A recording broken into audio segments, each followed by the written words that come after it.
En este video vamos a trabajar con transacciones.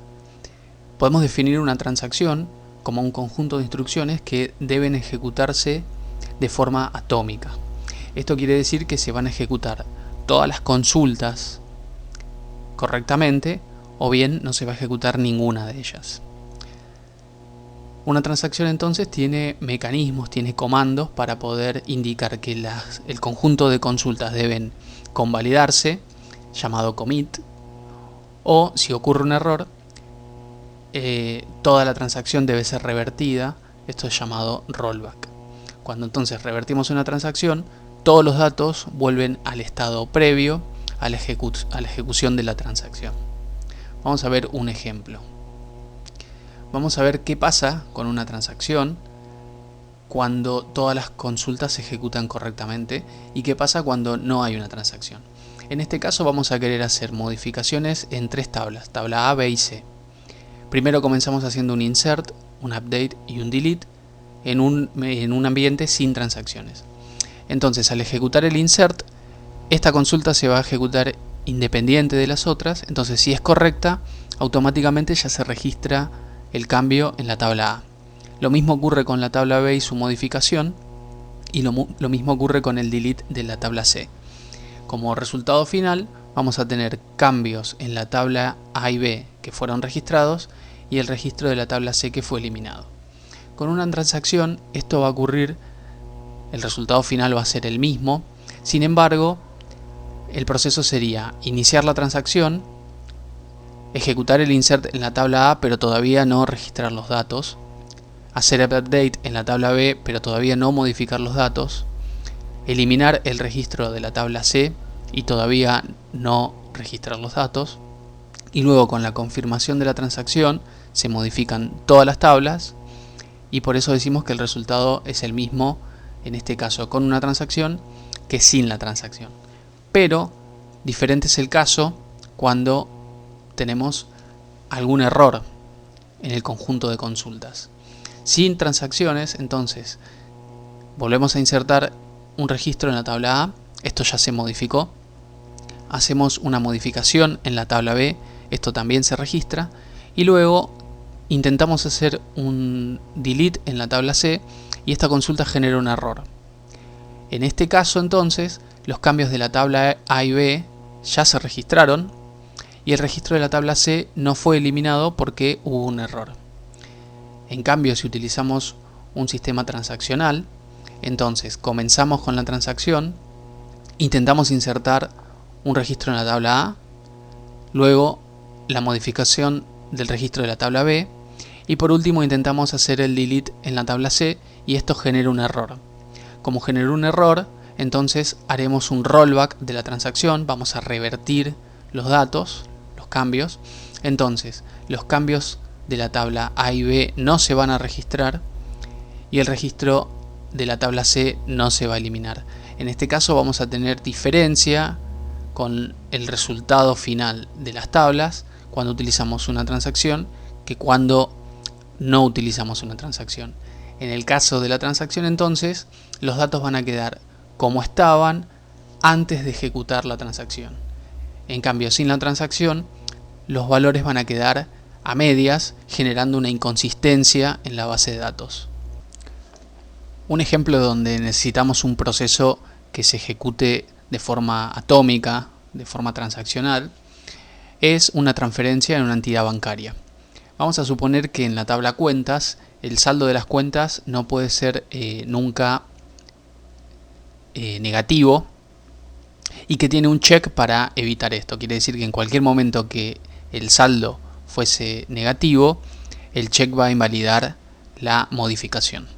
Entonces vamos a ver cómo funcionaría este proceso sin una transacción. Vamos entonces a realizar una transferencia por 200 pesos de la cuenta A a la cuenta de la cuenta A1 a la cuenta A2. Entonces primero insertamos la transferencia. La cuenta origen es A1, la cuenta destino es A2 y el importe es 200. Luego el siguiente paso podría ser insertar el movimiento a la cuenta de destino. Quiere decir que la cuenta de destino, que es A2, va a recibir un crédito por un valor de 200. El siguiente paso, modificar el saldo de la cuenta destino. Es decir, el saldo de esta cuenta pasa a ser 200. Nos queda después insertar el movimiento a la cuenta de origen. La cuenta de origen es A1, así que a la cuenta A1 vamos a generar un movimiento de tipo débito por 200. Y por último tenemos que modificar el saldo de la cuenta de origen. A la cuenta A1 le tenemos que restar 200, quiere decir que nos quedaría un saldo de menos 100. Como mencionamos anteriormente, hipotéticamente tendríamos un check que no permitiría la modificación del saldo de esta cuenta, o sea que el check no permitiría que la cuenta quede con saldo negativo, por lo tanto cancela la modificación, pero nos queda la base de datos en un estado de inconsistencia, porque no debería registrarse la transferencia, porque no hay saldo suficiente, pero en este caso nos quedaría una cuenta con saldo de 200 y otra con saldo de 100, además de obviamente haber registrado una transferencia con sus respectivos movimientos. Este es un ejemplo de inconsistencia. Este es un ejemplo donde debía haberse ejecutado todo de forma transaccional. Veamos cómo funciona entonces con una transacción. Entonces, el caso es el mismo, vamos a transferir 200 de la cuenta A1 a la cuenta A2, pero vamos a comenzar iniciando una transacción. Luego vamos a pasar de la cuenta origen A1 a la cuenta destino A2, un importe de 200. Vamos a registrar el movimiento a la cuenta destino, cuenta A2, tipo crédito por 200. Luego modificamos el saldo por 200. Nos resta insertar el movimiento a la cuenta de origen A1 de tipo débito por 200. Y cuando tratamos de modificar el saldo de la cuenta de origen, es decir, que nos quede menos 100, esto va a hacer que el check evite la modificación de el saldo, pero además este error va a generar que se revierta la transacción, es decir, va a ejecutar el rollback de la transacción y por lo tanto va a ir cancelando todos los datos, todas las modificaciones que se realizaron dentro de la transacción. Quiere decir que nuestra base de datos en este caso va a quedar en un estado de consistencia. Si bien no pudo generar la transferencia, no pudo registrar la transferencia por falta de fondos en una de las cuentas, lo que no generaría es ese estado intermedio donde se registran algunos movimientos, pero no todos los movimientos como queremos que suceda. A continuación vamos a ver este ejemplo de transacciones, pero con SQL Server. Como vimos en el video anterior, creamos un procedimiento almacenado para agregar una venta en nuestra base de datos. Este procedimiento almacenado, además de agregar una venta, también descontaba el stock del artículo vendido. Vimos, por ejemplo, cuando lo ejecutamos la primera vez, que generó la venta 18, donde vendimos el artículo 3 por 4 unidades.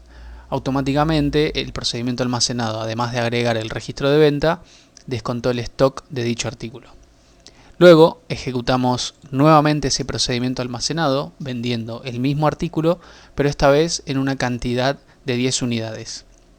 Debido a la venta anterior, el stock del artículo había quedado en 6 unidades. Por lo tanto, como la tabla de artículos, el campo stock tiene un check que no permite que la cantidad sea negativa, entonces esta venta no debería ser agregada. El problema es que si bien no descontó el stock del artículo, quedando actualmente en 6 unidades, sí generó el registro de venta con código 19 por una cantidad de 10, lo cual deja a nuestra base de datos en un estado inconsistente. Lo ideal sería que si no pudo descontar el stock, porque este quedaría negativo, entonces el registro de venta no debería ser guardado. Y viceversa. Si no podemos generar el registro de venta, entonces tampoco debería afectar al stock. Para esto vamos a utilizar transacciones para que nuestro procedimiento almacenado quede de manera correcta. Lo que vamos a hacer es eliminar el código de venta, el registro con código de venta número 19 para volver a tener nuestra base de datos en un estado consistente. Para ello vamos a ejecutar un delete en la tabla de ventas, mientras que el código de venta sea igual a 19.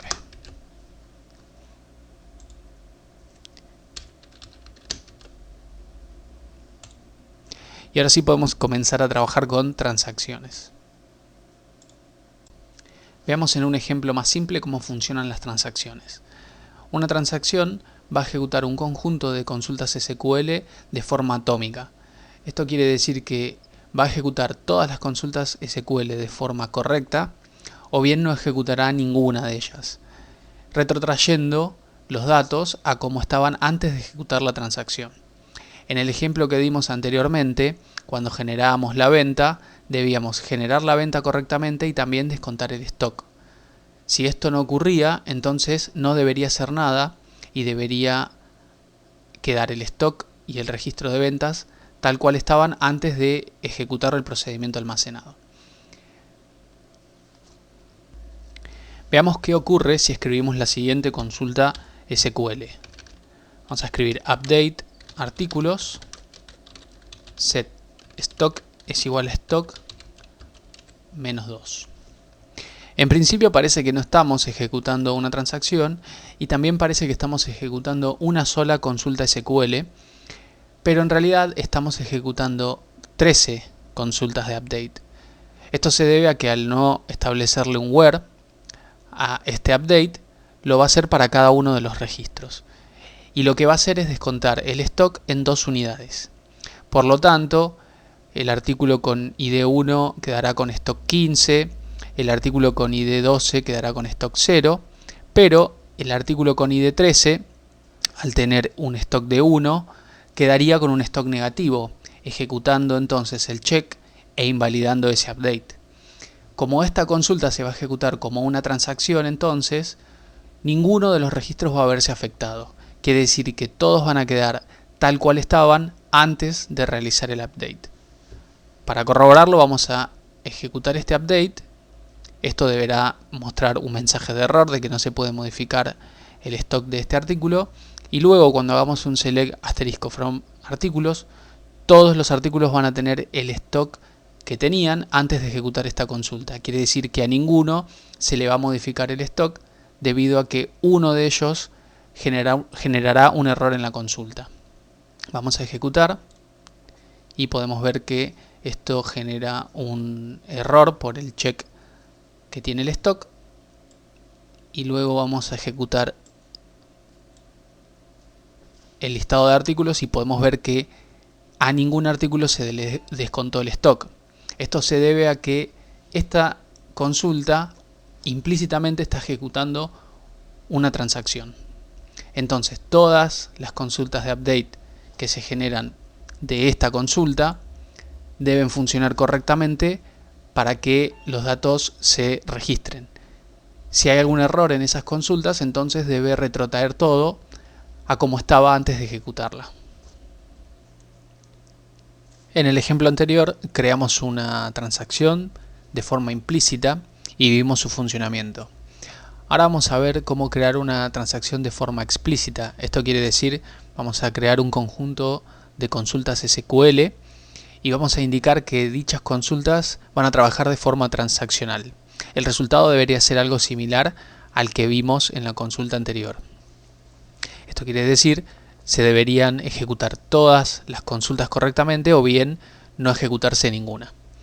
Para ello vamos a reescribir la consulta, el procedimiento almacenado que permite agregar una venta. En este caso vamos a modificar el procedimiento almacenado y se pega agregar venta. Los parámetros van a ser los mismos, es decir, prácticamente todo va a ser lo mismo, solo que incorporaremos la transacción. Vamos a recibir el DNI, el ID artículo,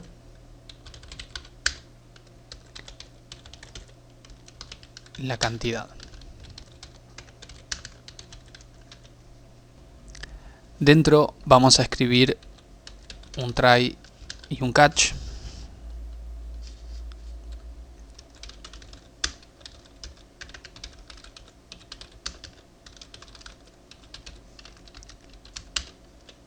Y dentro del try vamos a escribir las consultas de nuestro procedimiento almacenado, pero las vamos a incluir dentro de una transacción. Entonces vamos a escribir begin transaction y vamos a comenzar a escribir nuestras consultas. Al principio debíamos obtener el precio unitario del artículo que se va a vender. Entonces vamos a declarar una variable para el precio unitario y lo obtenemos al precio de la tabla de artículos del artículo cuyo ID se envía como parámetro. Acá quedó mal. From artículos. Ahora sí. Luego podemos o bien descontar el stock o insertar la venta. Vamos a insertar la venta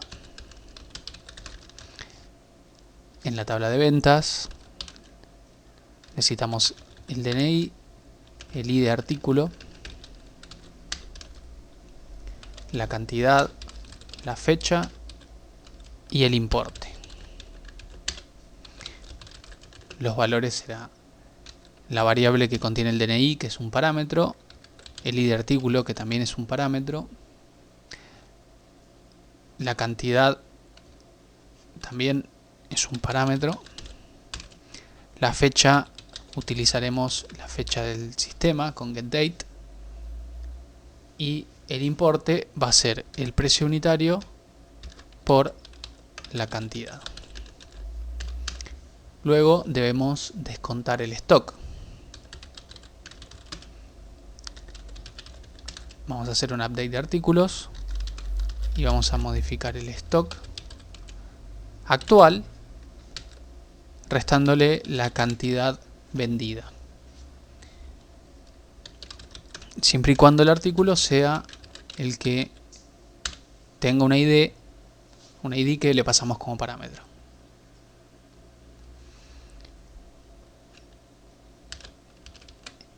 Estas serían las consultas que deberían ejecutarse dentro de nuestra transacción. Para indicar que hasta acá llegan esas consultas y finaliza la transacción, vamos a utilizar el comando commit transaction. Quiere decir que estas dos consultas se ejecutarán de forma transaccional o bien no se ejecutará ninguna de ellas. Quiere decir que si hay un error, debería retrotraer los datos a como estaban antes de ejecutar el procedimiento almacenado. Para ello lo que vamos a hacer es, en el catch, que es donde capturaremos los errores, escribir un rollback transaction y luego un raise error donde pondremos no se pudo agregar la venta. Esto quiere decir que nuestra transacción puede funcionar correctamente y hacer el commit, o bien pudo haber cometido o pudo haber habido un error y va a salir por el rollback retrotrayendo toda la transacción. Vamos a ejecutar esto y a continuación vamos a probar el funcionamiento del procedimiento almacenado para ver cómo funciona ahora de manera transaccional. Vamos a ver el funcionamiento del procedimiento almacenado ahora para que puedan compararlo con el del video anterior. Vamos a entonces ejecutar el procedimiento almacenado.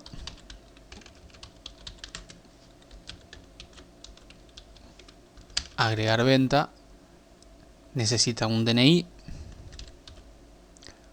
Un artículo. Vamos a vender el artículo 3. y una cantidad. Vamos a ingresar la cantidad 10 como intentamos en el video anterior.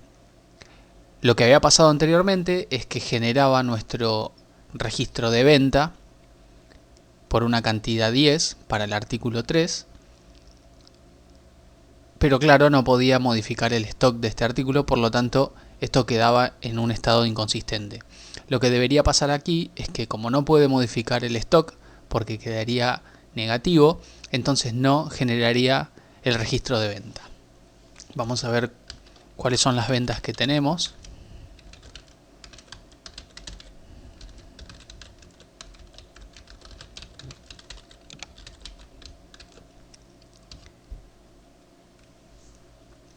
Tenemos hasta la venta con ID 18, entonces si ejecutamos esto nos indica que no se pudo agregar la venta. Si vemos cómo queda el registro de artículos, podemos ver que el artículo con ID 3 sigue teniendo un stock de 6, quiere decir que no le pudo modificar el stock, y el listado de ventas no registró la venta por una cantidad de 10 artículos. Por lo tanto, nuestro procedimiento almacenado está funcionando de manera transaccional. Lo que vamos a hacer ahora es modificarle la cantidad de 10 a 6 para que veamos que si puede ejecutar todas las consultas de forma correcta, entonces sí va a escribir los datos en la base. Vamos a ejecutar. Nos indica que hay dos filas afectadas, una en cada tabla. Ahora el listado de artículos nos muestra que el artículo 3 tiene un stock 0, es decir, le modificó el stock de 6 a 0. Y el listado de ventas incluye una nueva venta por cantidad 6 para el artículo 3. Quiere decir que ahora sí estas consultas fueron ejecutadas correctamente. Por último, vamos a ver cómo ejecutar un procedimiento almacenado que tiene una transacción desde otro procedimiento almacenado que tiene una transacción. Para ello vamos a modificar esta consulta de update que disminuye el stock y lo vamos a hacer ejecutando un procedimiento almacenado que le podemos llamar descontar stock, que va a recibir el ID de artículo y la cantidad a descontar, y aquí dentro vamos a hacer también una transacción para ejecutar la disminución del stock. Vamos a hacerlo un poco más abajo.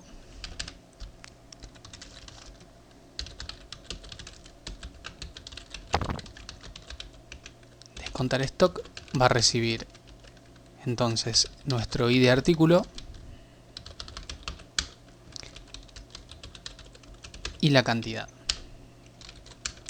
Como vimos anteriormente, vamos a generar un bloque try catch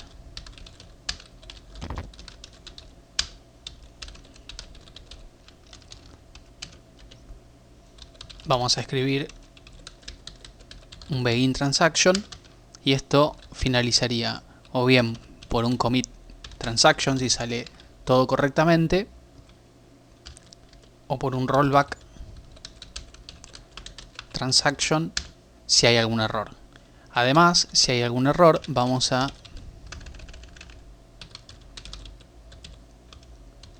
indicarlo. Por ejemplo, no se pudo descontar el stock.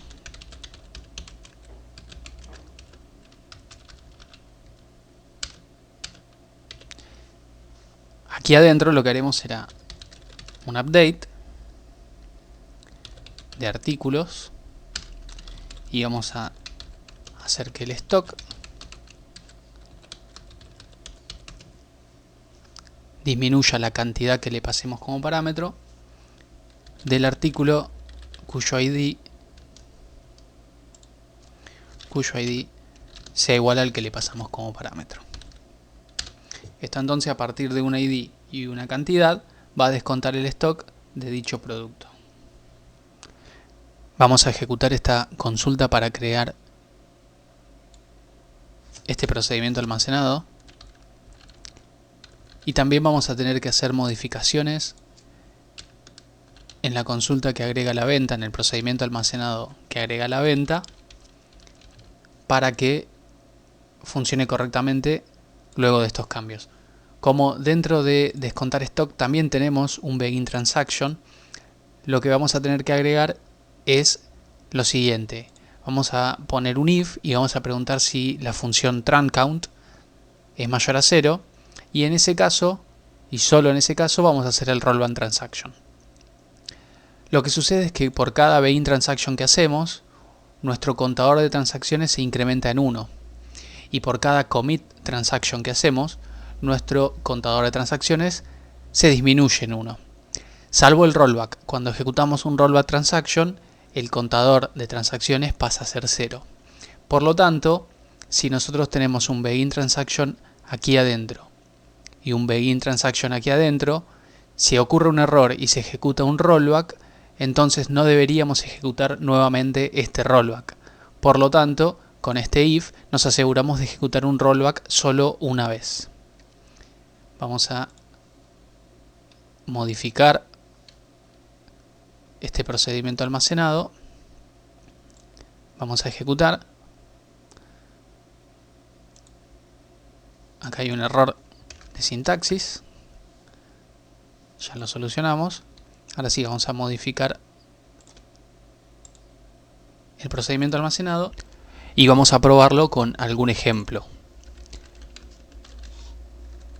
Primero vamos a obtener los registros de artículos.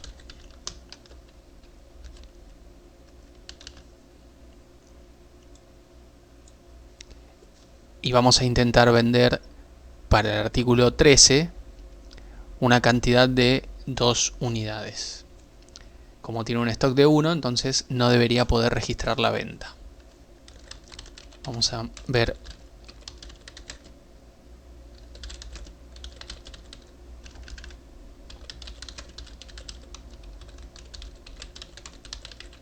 los registros de ventas. Entonces no debería haber más de 17 filas luego de ejecutar el procedimiento almacenado.